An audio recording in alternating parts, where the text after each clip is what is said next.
Hi, everyone. Very excited to be here. And so before we get started, I wanted to tell you a little bit about who I am in my journey to indicative and product.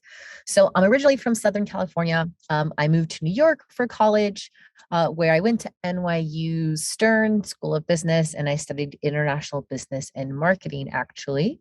But I had always loved technology, and I was a huge math nerd all through school. I took math electives for fun in college, just many people have told me is insane.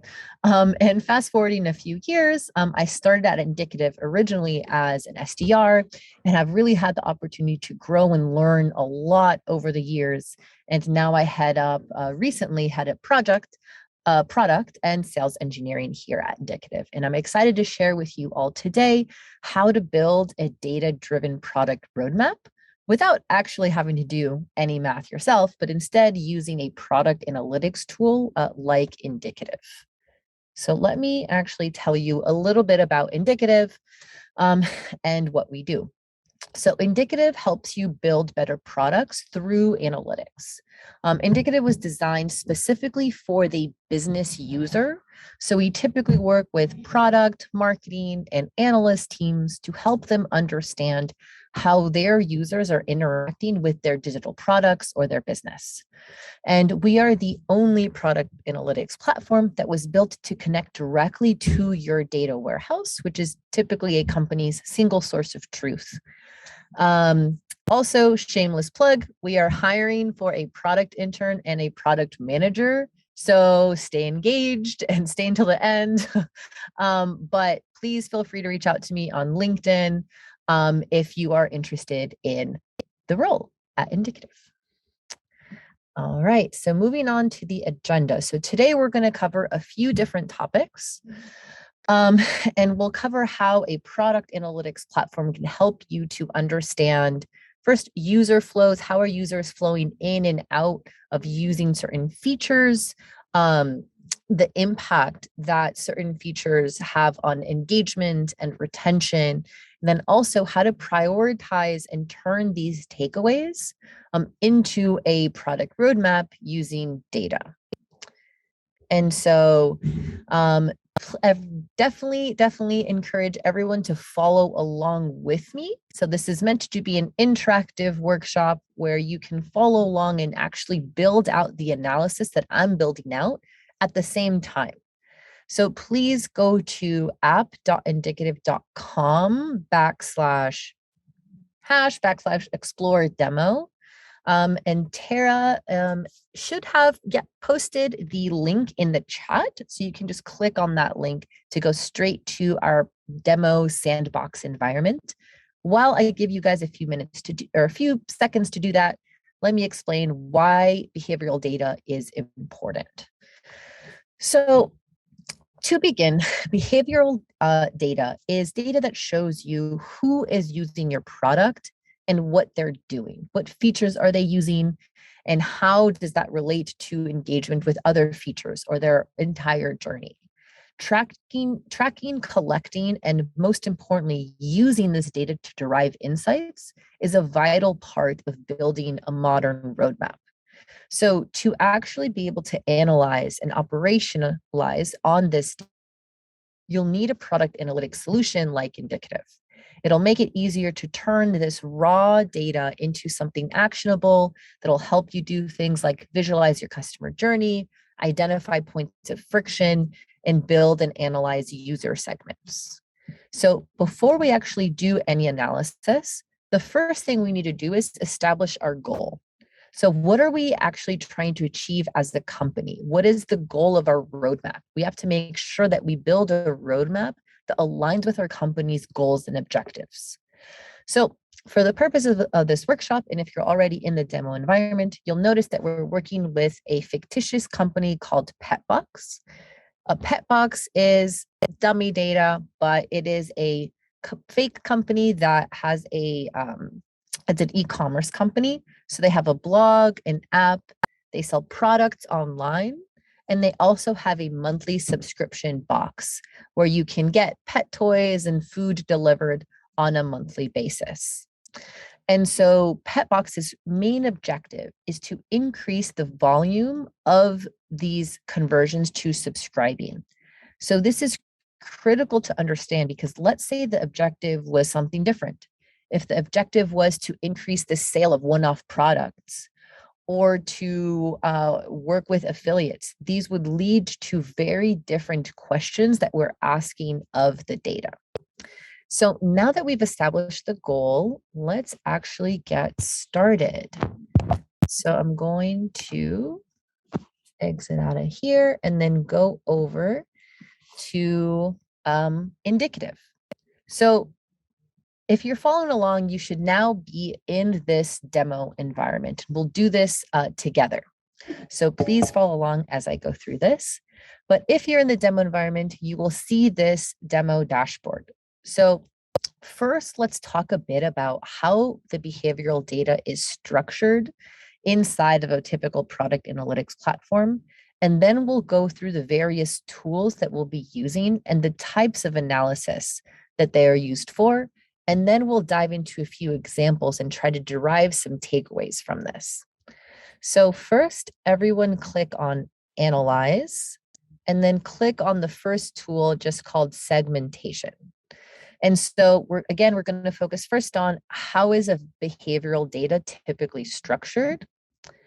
And so for that, I'm going to go to the right and click on this data dictionary. So the data dictionary is a really great way for new users to understand and familiarize yourself with what data am I actually tracking and what does it really mean? So here we can see we have events. So events are the core data point or the core type of data when talking about product analytics. So events describe user actions. For example, how many is a user doing a page view? Are they clicking? Are they interacting with the feature, downloading the app, and so on. In addition to events, we have event properties. So event properties describe the context of an event. For example, what browser are they using? What's the device type? What's the location? And so on. Next, we have user properties, which describe the user. So maybe we have some demographic information, some subscription information, anything that is associated and describes a particular user are included as user properties. And then lastly, we have user segments. So user segments are actually created in-app using a combination of behaviors and characteristics to isolate groups of users that you want to either target via messaging or use in other analysis. And so now that you have these building blocks, these foundational data components, and you understand them, now we're ready to actually get started building out a dashboard. And so I've already created a dashboard that we'll walk through, but let's all actually click on Views and then click on New Dashboard. So we're going to name this dashboard. Maybe we want to name it, Workshop Product School, right? And so you can create this.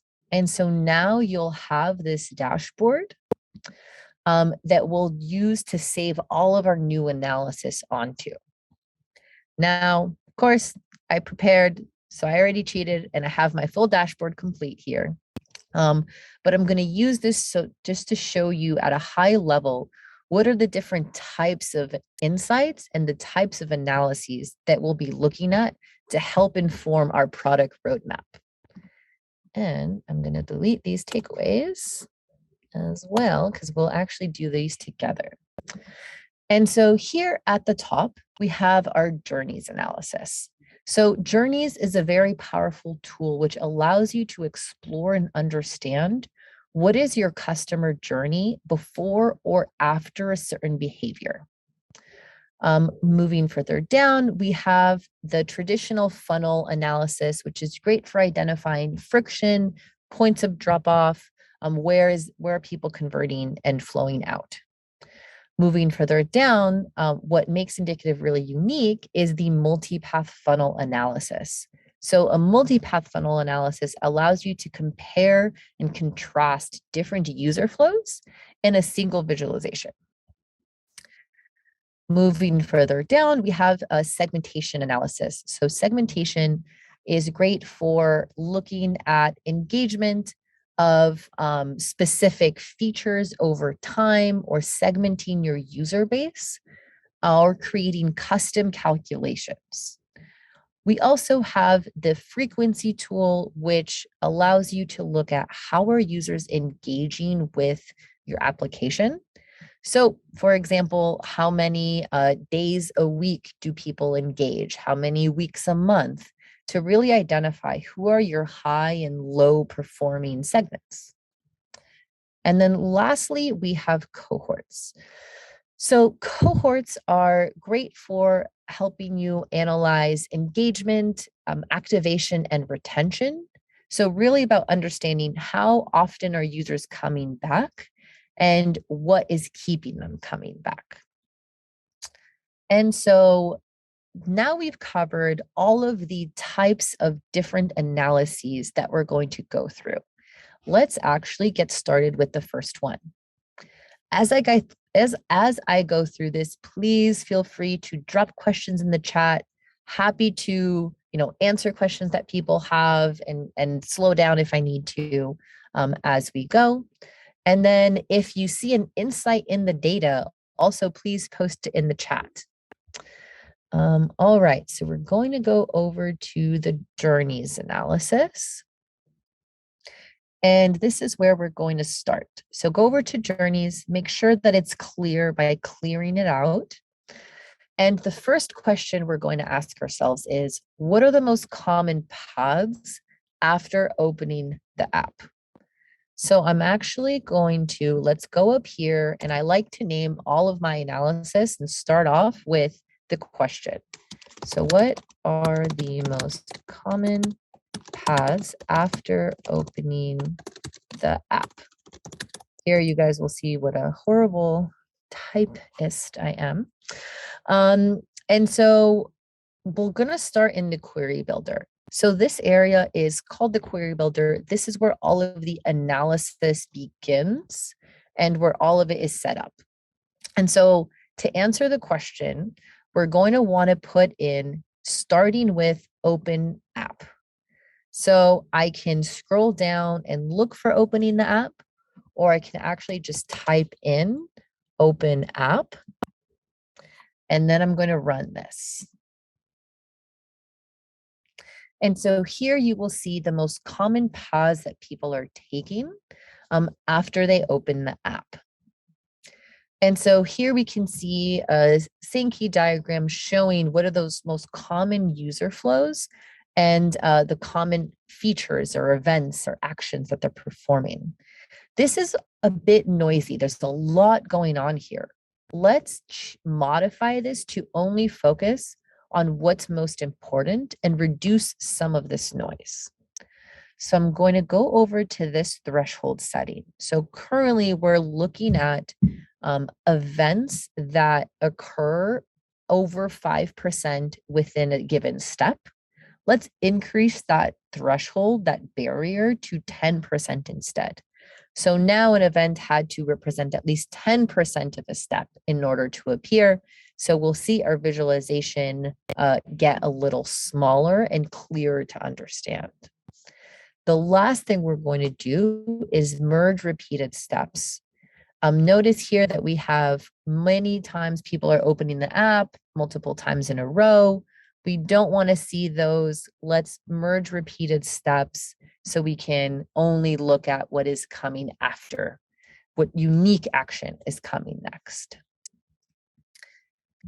And so now we'll be able to start to look at this analysis. And if you're falling behind, please ask me to slow down. Happy to make sure everyone can follow along. And so here we can start to see that after opening the app, the most common action people do is do a site visit. For the purposes of this analysis, I don't actually want to see if people are going to the site. I only want to focus on app engagement. And so I'm going to exclude this event. So click on this bar here for that particular event we want to exclude. In this case, it's site visit. And then you'll see this menu pop up. So I'm going to click on exclude event, and then I'm going to rerun my analysis.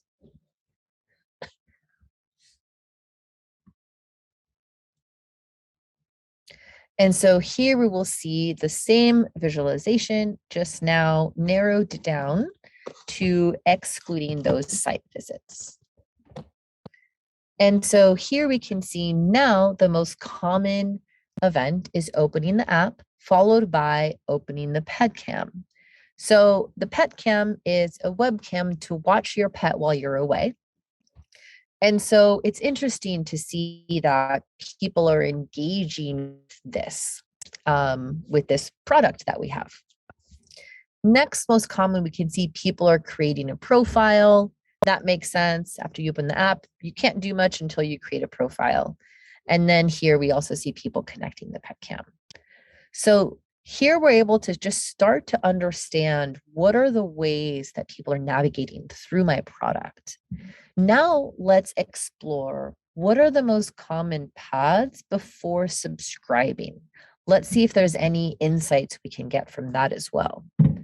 So in the top, let's change our query builder from starting with to ending with, so that we look at journeys leading to a particular event. And I can remove my event here. Oops, change this to ending with again. And then let's put in subscribe. So let's put in subscribe. I want to, again, merge my repeated steps, change this threshold to 10%, and then I'm going to run this. And so now we're looking at the question of what are the most common paths prior to subscribing. Okay, and so here we can see how many paths resulted in a subscription. Immediately before, again, we see people are opening the app. And then we also see emails are being delivered. We see email delivered and email clicked. And so maybe there's a specific email that is driving subscriptions, and I want to dig deeper into this. So a lot of this analysis is by identifying an insight and then digging deeper into it. So in this case, I want to know now what types of emails are being delivered that are leading to subscriptions. So I want to look at, is it the newsletter? Is it a one-off campaign? Is it a welcome email? What is this email? So I can select this event again, and instead of excluding it, I want to expand on this event. So I am going to select that. And so what we're allowed to do is we're allowed now to expand by any of the properties. And so we're going to look for, I already know that part of the data is email campaign. So I want to see what is the campaign of the emails that are leading to subscriptions. And so here we can easily see that the newsletter is the most common by far email campaign that is being sent immediately prior to subscribing. Now, I know that this newsletter only gets sent once a month. Maybe as a takeaway from here, I want to coordinate with marketing to see, understand what is the content of the newsletter? Is there something that's encouraging subscriptions that is causing people to subscribe? Maybe I want to send the newsletter instead of monthly, instead every 2 weeks or weekly. So let's add that as a takeaway onto our dashboard. So in order to do that, I actually have another tab open. And so let's go to our dashboard and go back to my dashboard. And so here I have this text widget. So on dashboards, in order to add your own text widget, you can go to new and then text widget. And so here I'm going to add my takeaway. So my takeaway is that the newsletter is driving subscriptions, coordinate with marketing. So that's just one of my takeaways. Newsletters driving subscription. I should chat with marketing to see if there's anything we can work on together to help drive those subscriptions using that newsletter. So now that we've gotten an insight from journeys, let's move on to the next question we have. So we want to understand in the basic conversion funnel to subscribing, where are there the greatest areas of friction and where are people dropping off? So in order to do that, let's navigate over to the funnel tool. And then let's make sure that's clear as well. And so funnel, again, is great for understanding conversion rates, understanding drop off and points of friction. And so our first use case is understanding drop off. So we're going to put in site visit, since we already know site visit specifically for non-subscribers, since we know this is where the journey really begins. The next thing we want to do is look for create profile. So you have to create a profile in order to subscribe. So this is a critical step in our journey. And then lastly, we want to put in subscribe. And so I'm going to put in subscribe. And so now what we'll see is a funnel looking at the counts and conversion rates between site visit to subscription. Let's actually go over to our chart area or chart setting and change this from a multipath donut to a stacked bar. And so if I change it to the stacked bar is really great at understanding that drop off visually and making it very clear where is that point of friction. And so here we can see clearly that between B to C has the highest drop off compared to A to B. So it looks like if people make it to the site, a good portion of them are actually going to create a profile, but about half of them are only going to end up subscribing.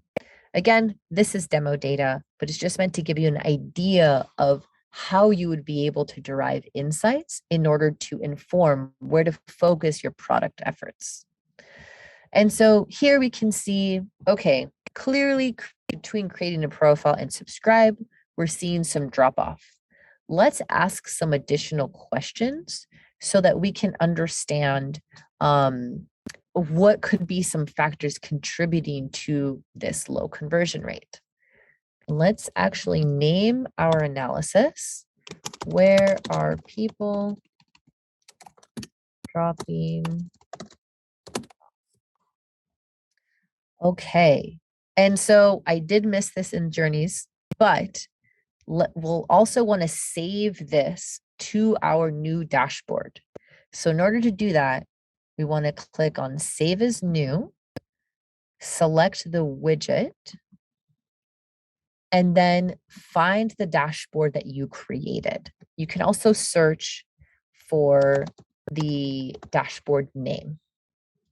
And so I'm going to want to select the new dashboard I created and then save this. And so now you've saved your first analysis onto the dashboard. And so now let's continue on this example. Let's say we want to see, are there any marketing channels that lead to a higher or lower conversion rate? So I'm going to go back up to my query builder. I'm going to add a grouping. So adding a grouping will segment your analysis. So in this case, we're going to put in marketing channel, and then I'm going to run this. And so now you should see the bar chart area converted into a stacked bar where you can easily and visually see where are people coming from and how is that changing as we go through the funnel. But what's really helpful is here down below. And so down below, we have this chart area that is comparing the different counts and conversion rates based off of the channel. And so let's sort by this conversion rate here. So here we can see that content actually has the highest rate of conversion compared to email, which has the lowest. So this is telling me that content is actually a large driver of subscriptions, but the count of people that are coming to the site from content is fairly low compared to email.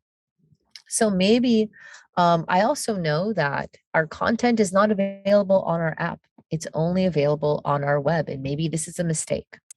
So I'm going to add a takeaway that content drives subscriptions. Content has a high conversion rate to subscribe. Consider adding blog content in app. If we can identify that the content is valuable and is driving subscriptions, let's find other ways to surface this content to users. If this was a real company, we would also want to identify, for example, what types of content really resonate the most. Are there specific categories or authors that lead to higher content and higher rate to subscribe? All of these are the types of questions that you should be asking as a result of a particular insight that you find in the data. All right, so let's now say let's try another grouping and see if there's maybe another reason for the conversion rate. So let's put in device type, and then I'm going to run this. Oops. Go Siri. I didn't get that. Could you try again? Sorry, opening my Siri accidentally. Don't even know how I do that. Okay. So now we have it grouped by the device type. And so just to recap where I went, I just clicked on marketing channel, replaced it with device type, and then reran my analysis. And so here you can see now the same visualization, but instead now it is grouped by the device type. So if I sort by this conversion rate, I can see that iPhone has the highest rate of conversion, with Android tablet being the lowest. So it's iPhone, desktop, and then Android and iPad. And so maybe this is telling me that the iPhone experience is significantly better than the rest of the experiences. If we also look at the counts, we can see that the vast majority of the site visits are on an iPhone. And so that would make sense in terms of dedicating more of our efforts to making the iPhone experience really great. But what we can also see is there's still a good portion of people that are using Android, but the conversion rate is about 15% less almost.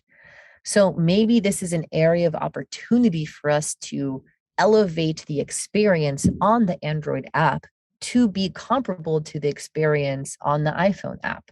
So let's add this as a takeaway as well.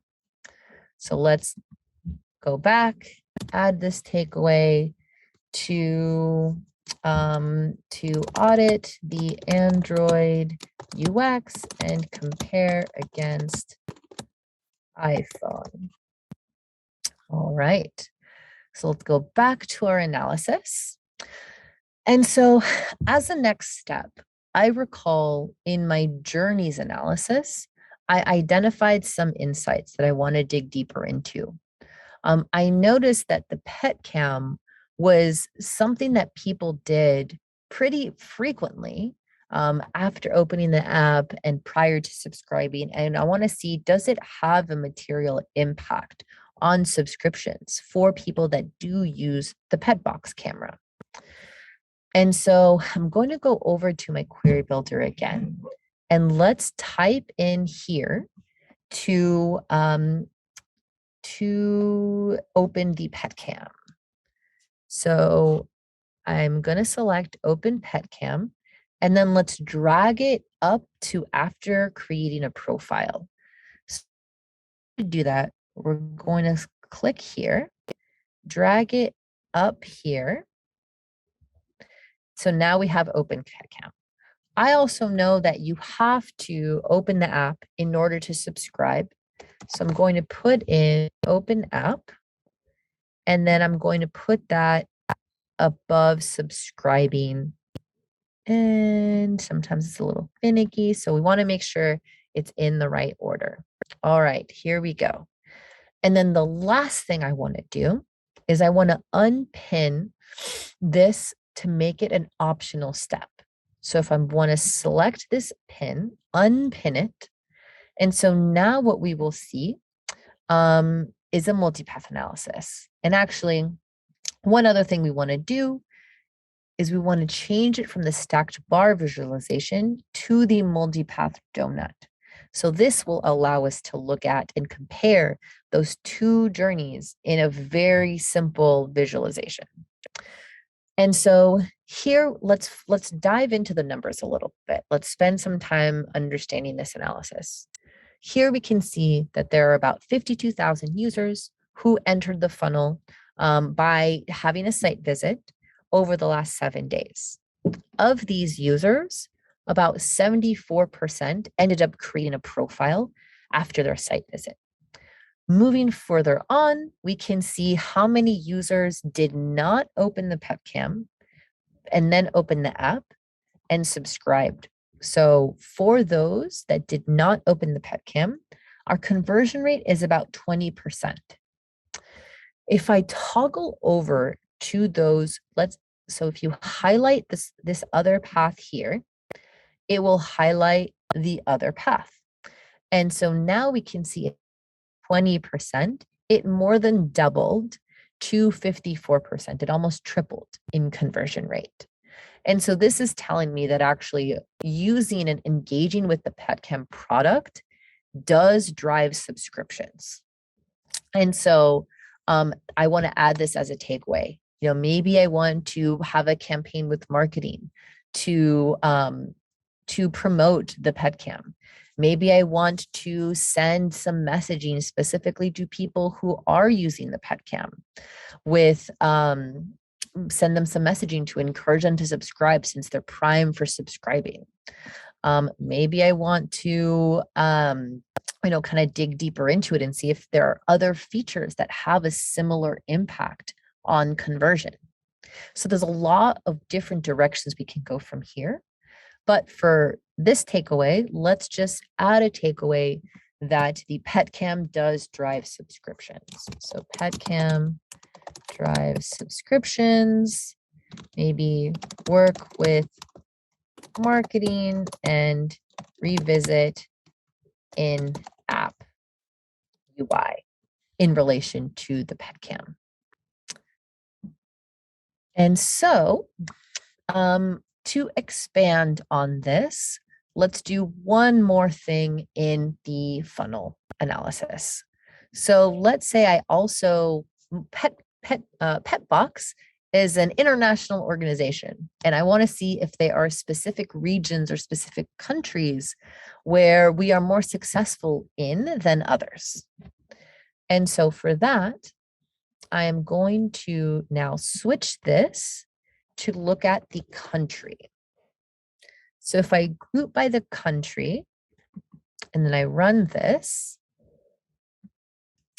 now we will see, and then let's also change this. We only want to look at the top 5 countries. All right.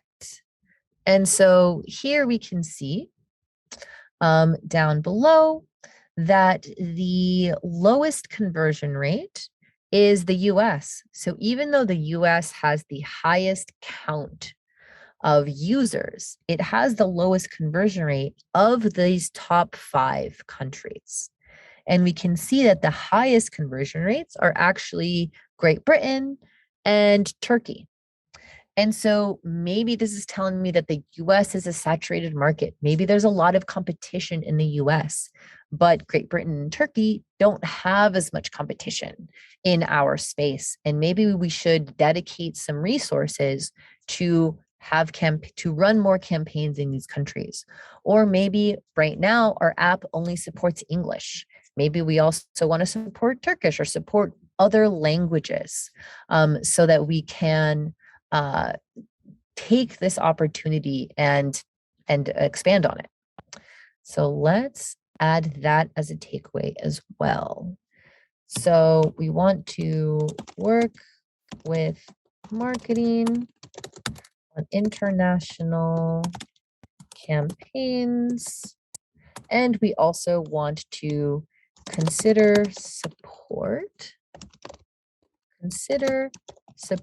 for multiple languages and time zones. All right. And so as you can see so far, there are a huge variety of insights that you can take away from the data. And the more analysis you do, the more information you're going to get. And it can be really interesting and really fun. So now let's take a look at the next example. So let's look at segmentation and identify interesting segments of opportunity. So let's click on Analyze and then Segmentation. And so as we go here, please feel free to post questions in the chat. Love questions. All right. And so here we have our blank slate again in the segmentation tool. You may have noticed that the query builder, it looks very familiar as you go from tool to tool.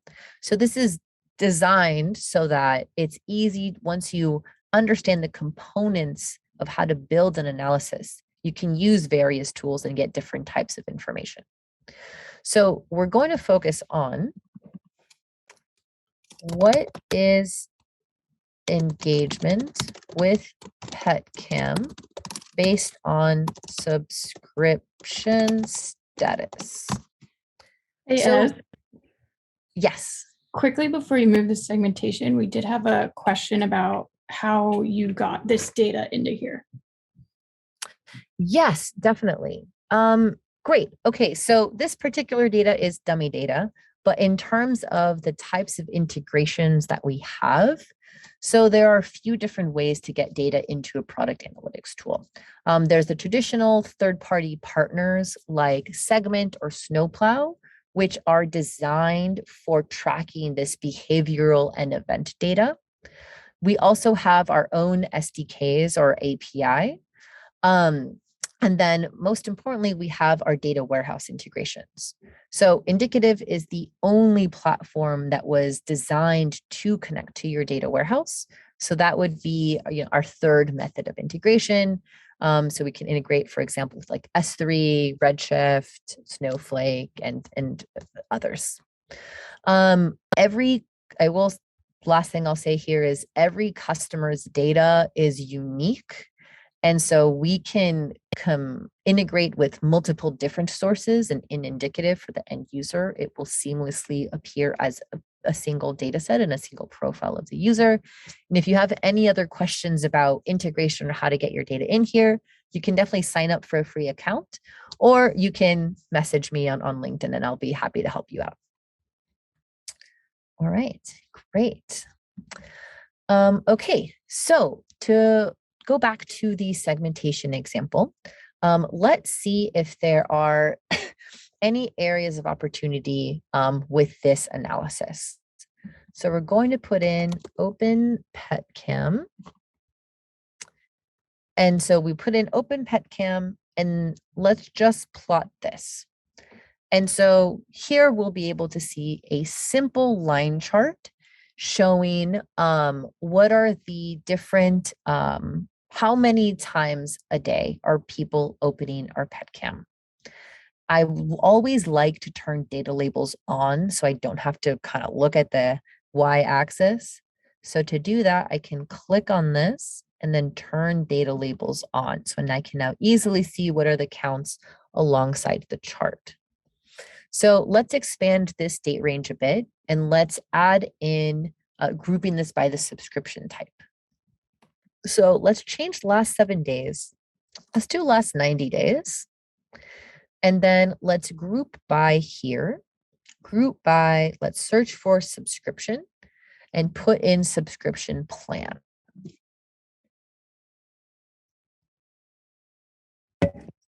And so this is going to be looking at engagement with the pet cam based off of the subscription plan. And so here we can very clearly actually see, before even looking at the subscription plan, that the most engagement happens between Sunday to Thursday. So maybe this is telling me that this is when people are typically away from home, meaning they're engaging with their pet cam to look at their pet more often because they're not home, versus maybe Friday, Saturday, or the weekend, they're home more often and therefore aren't really using that pet cam nearly as much. So that's already one very interesting insight. Maybe I want to coordinate my marketing efforts based off of these dates and kind of test to see, is it better to send them messages when they are, when they're not using the pet cam? And so now let's actually kind of normalize this data a little bit. And instead of daily, let's click on daily and change this to weekly. So now we're going to look at this on a weekly basis and run that. And so let's turn our data labels on as well. And let's do it for all of the series here. And so here we can very quickly and easily see that the majority of the users of the PetCam actually don't have a subscription plan. So we've already identified that people who do open the PetCam have a higher likelihood to subscribe. So this looks like a huge opportunity for us to target these non-subscribers, maybe with some messaging to encourage them to subscribe. And so you can continue to slice and dice the data to see, are there those areas of opportunity to increase those subscriptions? Are there other things to look at, like marketing channel, device type, time of day? There's an unlimited amount of ways to slice and dice the data that will help you to identify how to inform your product roadmap. So let's add that takeaway here. And so the takeaway was, we want to target non-subscribers who engage with PetCam. And so let's say we want to, in order to engage with them, I want to create a user segment. So I'll go to create user segment. I want to create it from the entire series so we get that full 90 days of users. And then I want to save this user segment. So first I have to name it. So let's actually name it PetCam non-subscribers, non-subs. Let's add a category. Let's categorize this by marketing, since we know we're going to coordinate with marketing on this initiative. And then let's keep the setting as dynamic. What dynamic will do is it will update the segment on a daily basis so that you can continuously see which people are flowing in and out of this particular segment. So I will save this. And so now you'll see this user segment will show up alongside of the other user segments in our data dictionary. All right. And so last thing here, keep forgetting to point this out, but save your analysis to your dashboard. So we'll want to save this as a widget, and then we'll want to select that dashboard. So it is the Workshop Product School dashboard, save it. So now we've memorialized this insight inside of our dashboard. So let's look at one more example. So the last analysis tool that we haven't covered is Cohort. And so let's clear that. So we've already identified a lot of really great insights and have a lot of key takeaways. One of the things we also noticed was that people are using the blog. And so let's see, or people are engaging with their content, right? Content was the highest conversion rate in terms of marketing channel. So let's look at how soon after people engage with our blog are they subscribing? So let's define my cohort. So these are who I'm looking to analyze as blog. So blog view. And then my target behavior, in this case, my target behavior is subscribe. Subscribe. And then I'm going to run this. And so let's run this. And here what we will see is a cohort analysis looking at blog view to subscribe. So let me spend a minute to explain what this is looking at. This is saying that over the last 30 days, 100,000 users had a blog view. Of these users, 43% ended up subscribing within the first 24 hours. Again, this is dummy data. These would be great conversion rates. But this is how you can identify when are people subscribing. And it looks like, even day 1, day 2, up until kind of the first week, have a pretty good conversion rate in terms of still we get some stragglers subscribing. Then after day 9, it kind of dips down to below 1%. So this is telling me I have really the first 24 hours are critical, but the first week is really important in terms of continuing to engage these blog viewers before they forget about us.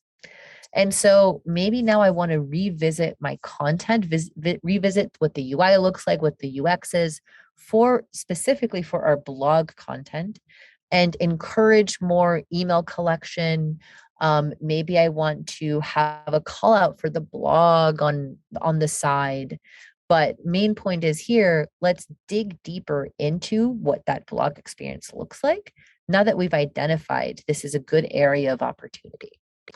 So let's go over to the blog and then put this here. So let's see, revisit blog UI. Okay, great. So now we have a lot of great takeaways. Let's also save this to our dashboard here. And so let's save this product school dashboard. And this should be okay. And so here, now we have a lot of insights and analysis saved into our dashboard. And I'm going to revisit our takeaways. So here we can see all of the takeaways that we put together now. And the next step is to review our takeaways and see how they can be turned into a product roadmap, objectives, and strategy. And so if we go back to our company goal was increase subscriptions. And so here are some insights that we can use in furtherance of that goal. Some of this includes coordinating with marketing. So we probably want to schedule a meeting with marketing to go through what we found and see if there's anything we can work together on.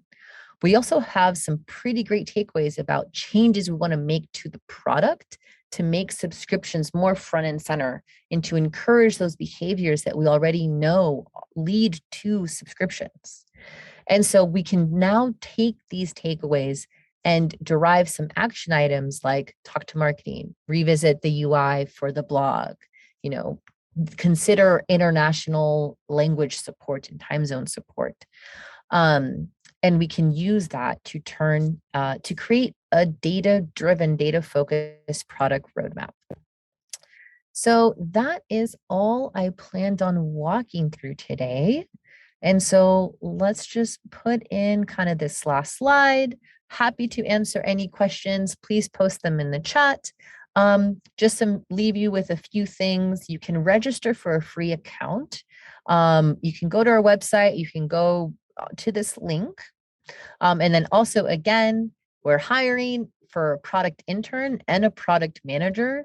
So feel free to email me at this address or to find me on LinkedIn and send me a message if you are interested or know anybody that would be interested. I'm the person to talk to. So please come to me if you're interested. And then also, if you enjoyed this workshop, we're having our next workshop at the end of November on November 30th at the same time. And that workshop will be about how to measure the success of new feature releases. And so I'll just hang on and see if there are any questions here in the chat. And if not, we will end this in a few minutes. All right. Okay, guys. Well, thank you everyone for coming. If you have any questions, again, please feel free to reach out to me. And have a great rest of your day.